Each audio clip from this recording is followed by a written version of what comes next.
अब section D पे आ चुके हैं। तो सेक्शन डी में क्वेश्चन नंबर 32 है, an express train takes 1 hour less than a passenger train to travel 132 kilometre between Mysore and Bangalore without taking into consideration the time they stop at intermediate stations. तो देखिए, इसमें एक एक्सप्रेस ट्रेन है, वो 1 घंटे कम समय लेती है एक पैसेंजर ट्रेन के कंपेरिजन में 132 किलोमीटर को ट्रेवल करने में मैसूर और बेंगलोर के बीच में। इसमें हमको इस चीज़ को इग्नोर करना है कि जो बीच में स्टेशन में वो रुकती है उसमें कितना समय वो ले रहे हैं। If the average speed of the express train is 11 kilometre per our more than that of the passenger train. मान लीजिए जो एवरेज स्पीड है एक्सप्रेस ट्रेन का वो 11 किलोमीटर पर आवर ज़्यादा है पैसेंजर ट्रेन की स्पीड से, तो हमको फाइंड करना है कि find the average speed of the two trains. तो दोनों ट्रेन की एवरेज स्पीड को हमको फाइंड करना है। तो देखिए, इसमें जो है ना मेन चीज़, ये जो टाइम है ना वो इम्पोर्टेंट है, इसको समझना। बाकी जो फार्मूला है वो है speed equal to distance upon time. तो चलिए फिर इसको अच्छे से सॉल्व कर लेते हैं। देखिए, let the average speed of passenger train equal to x kilometre per hour. हमने माना है कि पैसेंजर ट्रेन का average speed x kilometre per hour है। So average speed of express train equal to x plus 11 kilometre per hour हो जाएगा, क्योंकि express train जो है वो 11 किलोमीटर पर आवर के ज़्यादा एवरेज स्पीड से पैसेंजर ट्रेन के कंपेरिजन में चल रहा है। फार्मूला यूज करेंगे time equal to distance upon speed, क्योंकि speed equal to distance upon time होता है, तो time equal to distance upon speed हो जाएगा। तो यहाँ पे time taken by the express train to cover 132 kilometre.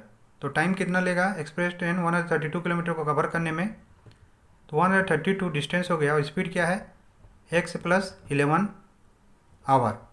इतना टाइम लेगा ये 132 किलोमीटर को कवर करने में। सिमिलरली यहाँ पे निकालेंगे हम लोग कि पैसेंजर ट्रेन जो है कितना टाइम लेगा 132 किलोमीटर को कवर करने में, उसको यहाँ पे मैंने लिख दिया। So time taken by the passenger train to cover 132 kilometre equal to 132 upon x hour हो जाएगा। अब क्वेश्चन में बोलता है कि दोनों का जो डिफरेंस है वो 1 आवर का है, तो इसको हम लोग यहाँ पे यूज करेंगे। तो देखिए, time taken by passenger train minus time taken by express train equal to दिया हुआ है 1 आवर, और यहाँ पे हमने दोनों के टाइम को निकाल लिया है। तो जो पैसेंजर ट्रेन है वो टाइम ले रहा है 132 डिवाइडेड बाई x आवर, इसको माइनस करेंगे 132 divided by x plus 11 equal to है 1 आवर। अब इसको हम लोग सॉल्व करेंगे, तो इन दोनों का एलसीएम आ जाएगा x इंटू एक्स प्लस 11, और जो x प्लस 11 है इससे मल्टीप्लाई हो जाएगा, तो 132 into x plus 11 minus 132x equal to 1। आगे जाके और सॉल्व करेंगे इसको, तो ये हो जाएगा 132x plus 132 into 11 minus 132x। इसको सॉल्व करेंगे तो x square plus 11x equal to 1। अब इसको क्रॉस मल्टीप्लाई करेंगे तो देखिए इससे कट गया, और 132 को 11 से मल्टीप्लाई करेंगे तो 11 टू जा 22 कैरी 2, 11 3 जा 33, 33 2 35 कैरी 3, 11 1 जा 11 3 14 equal to x square plus 11x।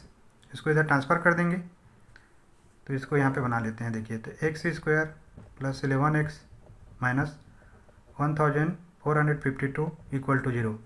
अब देखिए, कई बच्चों को यहाँ पे बहुत ज़्यादा कन्फ्यूजन हो जाता है कि इसको हम लोग स्प्लिट कैसे करें, तो इसको ध्यान से समझिएगा। तो आपको क्या करना है, ये जो 1452 है इसका प्राइम फैक्टराइजेशन ऐसा कर लेना है। तो इसको 2 से अगर डिवाइड करते हैं तो 726 आता है, फिर 2 से डिवाइड करेंगे तो 363, फिर 3 से डिवाइड करेंगे तो 121, और 11 से करेंगे तो 11, और यहाँ पे 11। अब यहाँ पे ध्यान से देखिए, 11 3 जा 33 होता है और 11 4 जा 44 होता है, तो इसका जो स्प्लिटिंग होगा वो 44x और माइनस 33x हो जाएगा। इसको सम करेंगे तो प्लस 11x आएगा, और मल्टीप्लाई करेंगे तो माइनस 1452x स्क्वायर आएगा। ये वाला स्टेप को बिल्कुल आपको ध्यान देना है, नहीं तो क्वेश्चन सॉल्व नहीं हो पाएगा। अब चलिए इसको हम लोग स्प्लिट कर लेते हैं। तो यहाँ पे x square plus 44x minus 33x minus 1452 equal to 0। अब x कॉमन आ गया तो x प्लस 44, यहाँ पे माइनस 33 कॉमन आएगा तो x प्लस 44 इक्वल टू 0। अब आगे जाके सॉल्व करेंगे तो इसको x प्लस 44 कॉमन आ जाएगा, और x माइनस 33 कॉमन आ जाएगा इक्वल टू 0। तो ये दोनों 0 के इक्वल होगा। यहाँ पे देखिए x प्लस 44 इक्वल टू 0, तो x इक्वल टू माइनस 44, जो कि पॉसिबल नहीं है क्योंकि x क्या है, यहाँ पे स्पीड है, स्पीड नेगेटिव नहीं हो सकता। तो x इक्वल टू आ जाएगा 33 किलोमीटर पर आवर। ये किसका एवरेज स्पीड है? पैसेंजर का, पैसेंजर ट्रेन का। तो उसके बाद हम लोग यहाँ पे लिखेंगे average speed of express train. ये हो जाएगा आपका x plus 11 equal to 33 plus 11 equal to 44 kilometre per hour. और यहाँ पे हम निकाल लिया है कि जो एवरेज स्पीड है पैसेंजर ट्रेन का वो है 33 किलोमीटर पर आवर का, तो इक्वल टू होगा 33 किलोमीटर पर आवर। ये दोनों क्या हैं, इसके आंसर हैं। क्वेश्चन 32 का आर है, a motor boat whose speed is 18 kilometre per hour in still water takes 1 hour more to go 24 kilometre upstream then to return downstream to the same spot. कि यहाँ पे एक motor boat है जिसका still water में speed है 18 kilometre per our का। ये 1 घंटा ज़्यादा समय लेता है 24 किलोमीटर अप स्ट्रीम में जाने के लिए, सेम स्पॉट से कंपेरिजन में डाउन स्ट्रीम के आने के लिए। Find the speed of the stream. तो यहाँ पे जो स्ट्रीम है ना उसके स्पीड को हमको फाइंड आउट करना है। ठीक है, तो चलिए इसको सॉल्व करते हैं। तो देखिए यहाँ पे ये भी मैंने डायग्राम बनाया हुआ है आपको समझाने के लिए कि दो स्पॉट का डिस्टेंस है 24 किलोमीटर का। मान लीजिए स्ट्रीम का फ्लो इधर है, तो जब बोट इधर जाएगा तो वो जो है जिस स्पीड पे जा रहा है उससे हमको माइनस करना पड़ेगा स्ट्रीम के स्पीड को। अगर ये डाउनवर्ड में जाएगा तो स्ट्रीम की स्पीड को उसकी स्पीड से हमको प्लस करना पड़ेगा। तो देखिए यहाँ पे मैंने लिखा है कि यहाँ पे गिवन है बी इक्वल टू 24 किलोमीटर और बोट से स्पीड दिया हुआ है 18 किलोमीटर पर आवर। हम यहाँ पे एज्यूम करेंगे कि let the speed of the stream equal to x kilometre per hour. So speed of boat during upstream, जैसे मैंने समझाया 18 minus x kilometre per hour. Speed of boat in downstream equal to 18 plus x kilometre per hour हो जाएगा। अब देखिए जो time ले रहा है वो डाउन स्ट्रीम जाने में वो 1 घंटा कम है किसके कंपेरिजन में, अप स्ट्रीम के कंपेरिजन में। तो यहाँ पे हम लोग फार्मूला यूज करेंगे time equal to distance upon speed. ठीक है, तो देखिए यहाँ पे जब वो अप स्ट्रीम जाएगा तो उसका टाइम हम कैसे निकाल लेंगे, तो time taken in upstream और time taken in downstream, इसको निकाल लेते हैं। तो देखिए अप स्ट्रीम में जो टाइम लेगा ये 24 divided by 18 minus x hour का है। डाउन स्ट्रीम में टाइम लेगा 24 divided by 18 plus x hour का है। अब इसमें जो डिफरेंस है किसके किसके बीच में डिफरेंस है कि जो टाइम टेकन है अप स्ट्रीम माइनस जो टाइम टेकन है डाउन स्ट्रीम वो 1 आवर का है।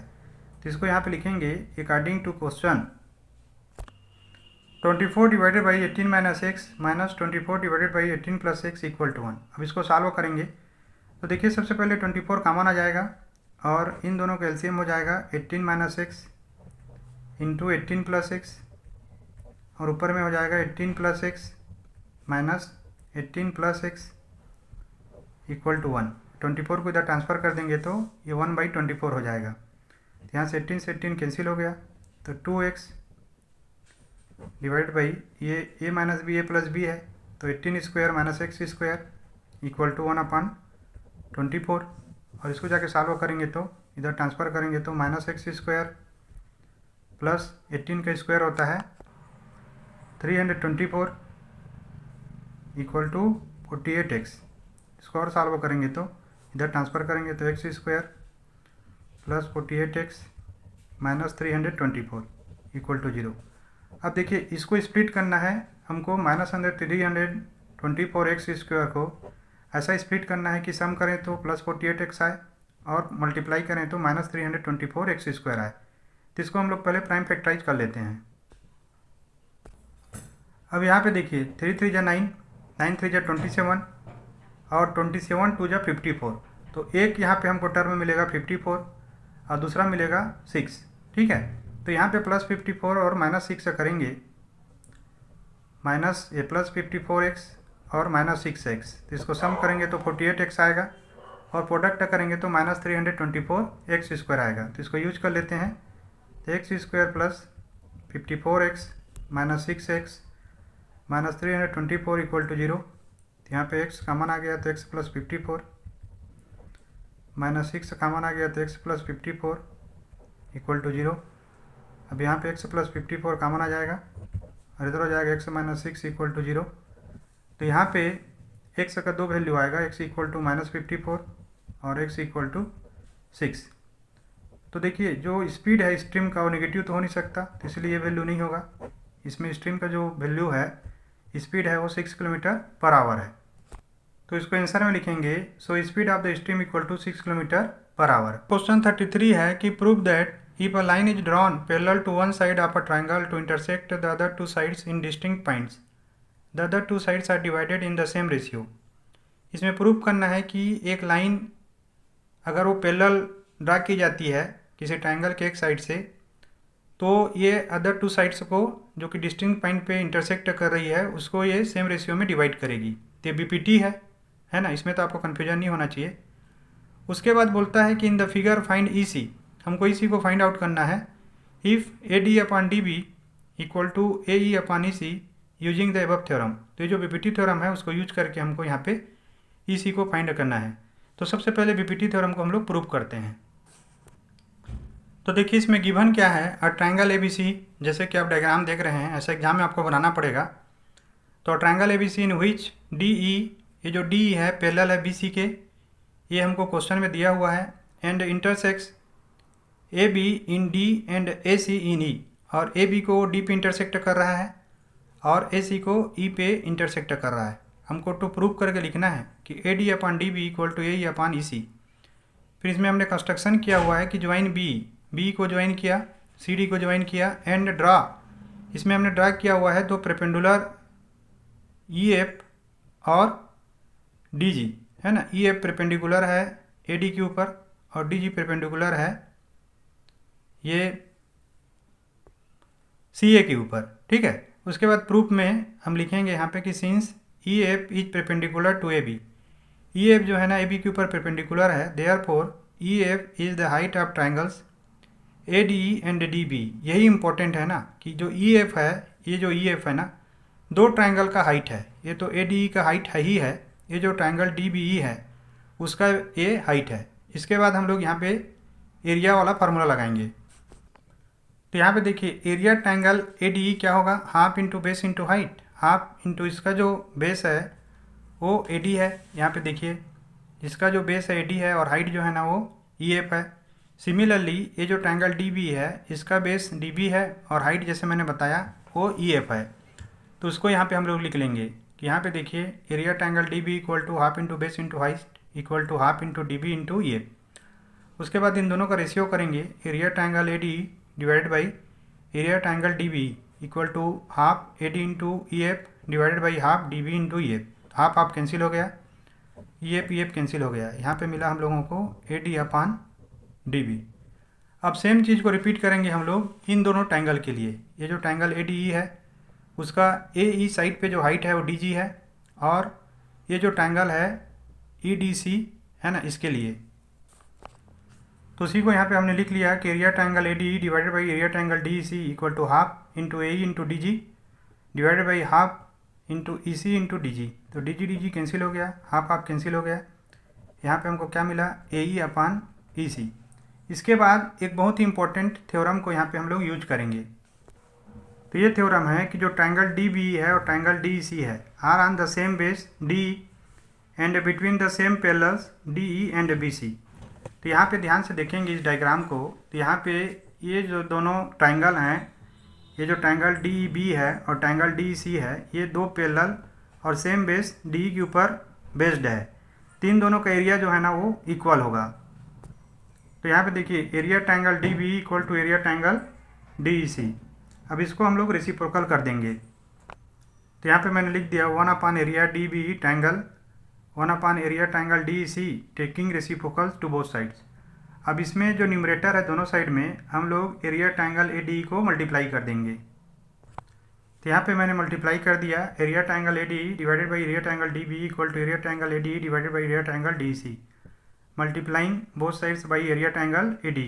तो देखिए इसके बाद हम लोगों को इसका रेशियो मिल जाएगा क्या, A D upon D B equal to A E upon EC, है ना। ये जो हमने यूज किया है यूजिंग इक्वेशन 1 एंड इक्वेशन 2, तो ये प्रूव्ड हो गया। ठीक है, अब इसके नेक्स्ट क्वेश्चन को हम सॉल्व करेंगे।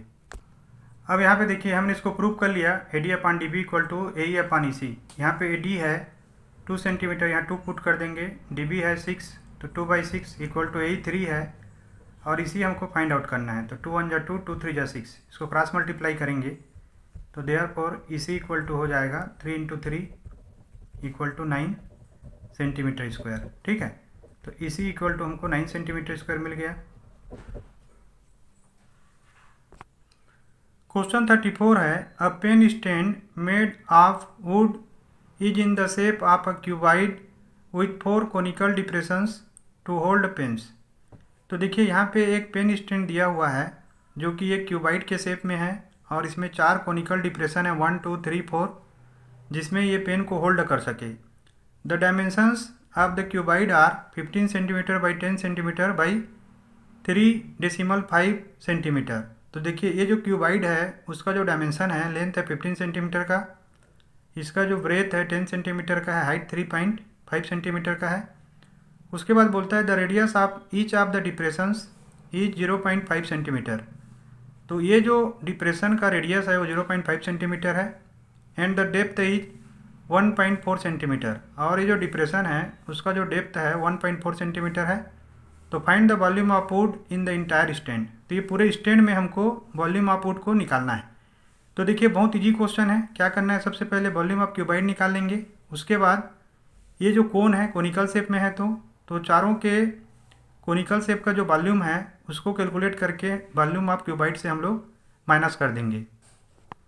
तो देखिए जो जो गिवन है उसको यहाँ पे मैंने लिख लिया है कि radius of conical depression R equal to 0.5 centimetre, height of conical depression H equal to 1.4 centimetre, number of conical depression equal to 4, length of cuboid L equal to 15 centimetre, breadth of cuboid B equal to 10 centimetre, height of cuboid equal to H1 equal to 3.5 centimetre. तो सबसे पहले हम लोग volume of 1 conical depression को निकालेंगे।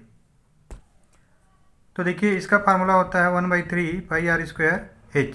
ठीक है, अब यहाँ पे 1/3 इंटू पाई की जगह पुट करेंगे 22/7 इंटू यहाँ पे R है 0.5 इंटू 0.5 इंटू यहाँ पे H है 1.4।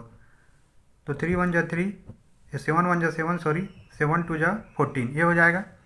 इसको हम लोग कैलकुलेट करेंगे तो हमको मिलेगा 0.366 सेंटीमीटर क्यूब। ठीक है, और ऐसे 4 कोनिकल डिप्रेशन है, तो एक वॉल्यूम को 4 से मल्टीप्लाई कर देंगे तो 4 इंटू 0.366 ये इक्वल हो जाएगा 1.464 सेंटीमीटर क्यूब का। इसके बाद हम लोग निकालेंगे वॉल्यूम ऑफ क्यूबोडियल बॉक्स को, तो हो जाएगा L into B into H1 10 into 15 into 10 into 3.5 equal to होगा 525 सेंटीमीटर क्यूब। ठीक, ये आ गया।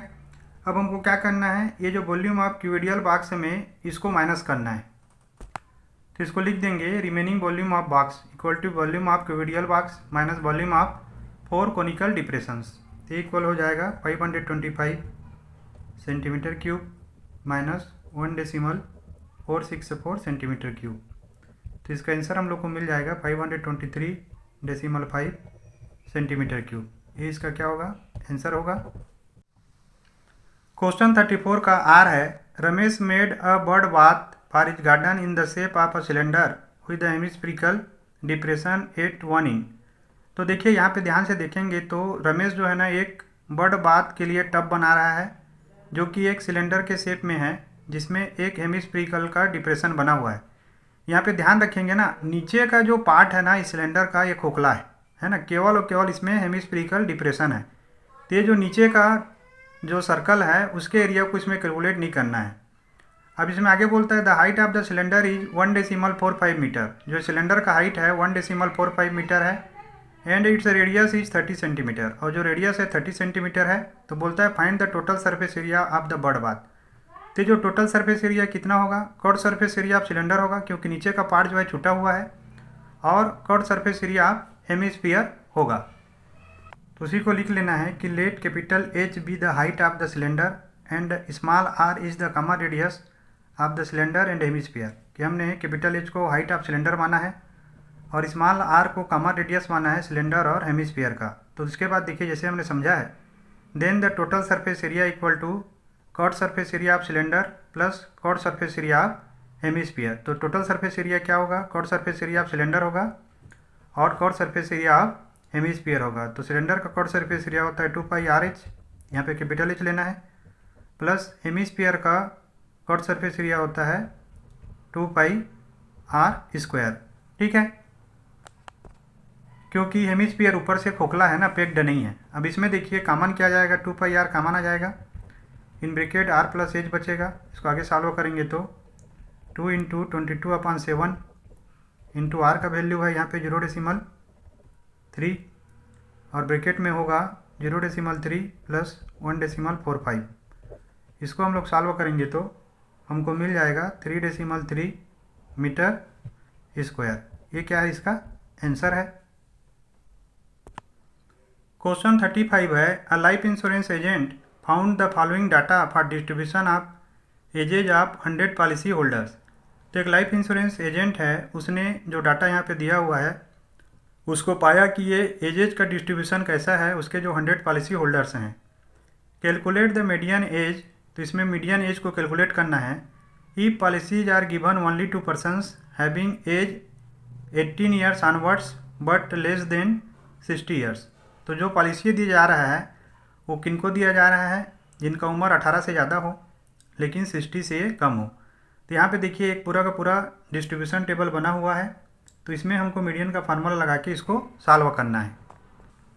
तो देखिए बिल्कुल जैसा टेबल उसमें दिया है उसको बना लेना है कॉपी पे। तो यहाँ पे क्लास इंटरवल लिखेंगे, नंबर ऑफ पॉलिसी होल्डर्स जो कि यहाँ पे फ्रीक्वेंसी को रिप्रेजेंट करता है, जो कि मीडियन निकालना है। तो यहाँ पे हम लोग कम्युलेटिव फ्रीक्वेंसी CF को निकालेंगे। तो यहाँ पे देखिए बिलो 20 में 2 है, तो यहाँ पे भी कम्युलेटिव फ्रीक्वेंसी में 2 आ जाएगा। 20 से 25 में 4 हैं, तो 4 + 2 यहाँ पे 6 हो जाएगा। 25 से 30 में 18 है, तो यहाँ पे 18 + 6 24 हो जाएगा। उसके बाद 30 से 35 में 21 है, तो 21 + 24 45 हो जाएगा। 35 से 40 में 33 है, तो 45 + 33 78 हो जाएगा। उसके बाद 40 से 45 में 11 है, तो 11 + 78 89 हो जाएगा। और 45 से 50 में 3 है, 3 + 89 92 हो जाएगा।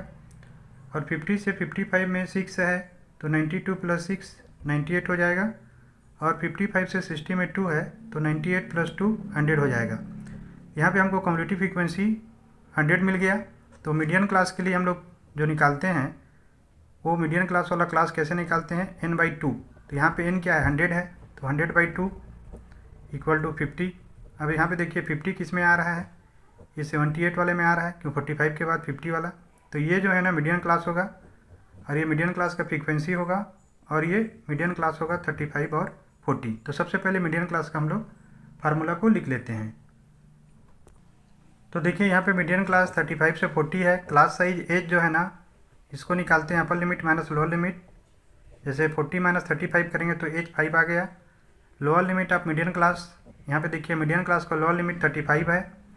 फ्रीक्वेंसी ऑफ मीडियन क्लास 33 है और जो cumulative frequency preceding the median class से पहले वाले का कम्युलेटिव फ्रीक्वेंसी यहाँ पे 45 है। इसके बाद मीडियन का हम लोग फार्मूला में सारे वैल्यू पुट करेंगे। तो यहाँ पे मैंने मीडियन का फार्मूला लिख लिया है। बच्चों ये फार्मूला आपको पूरा कंठस्थ होना चाहिए। एल यहाँ पे lower limit of the median class है, एन तो हमने कैलकुलेट कर लिया है। ये cumulative frequency preceding the median class है, frequency of the median class है, एच एक क्लास इंटरवल है। तो चलिए वैल्यू को इसमें पुट करते हैं। तो होगा L 35 प्लस n/2 50 है, 50 - 45 हो जाएगा। फ्रीक्वेंसी 33 है और यहाँ पे एच जो है ना 5 है। इसको सॉल्व करेंगे तो 35 + 5/33 × 5 और इसको सॉल्व करेंगे तो 35 + 0.76 = होगा 35.76। तो इसीलिए हमको यहाँ पे मीडियन क्या मिला, 35.76 ईयर्स। तो इसको आंसर में लिख लेंगे। Therefore median age is 35.76 years.